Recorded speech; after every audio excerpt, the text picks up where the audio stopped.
шығу дейді. Құпия ма соншалықты? Би билегіңіз келе ма сонда? Егер де маған рұқсат берсе, билеймін, бірақ одан басқа визажист мамандығын оқуға келеді. Қорқып кетпей айтпаймын дегеніңізде. Қандай мамандық? Визажист мамандығы? Түсінікті. Бет әлпетті әрлейтін мамандық. Түсінікті.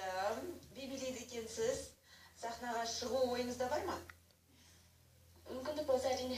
Мүмкіндік болса әрине дейді. Жақсы. Ал Мейірбек, сен рұқсат берер ме едің, мысалы, бәрі жақсы болып үйленген кезде сен биіңді қой, өнеріңді қой дейсің бе, жоқ әлде қолдайсың ба? Өнерде жүре берсің бе? Енді мен адамға жоқ деп айтуға құқым жоқ. Әр адамның өзінің арманы болады, сол арманына жету керек деп ойлаймын, сондықтан қолдайсың? Иә, қолдаймын.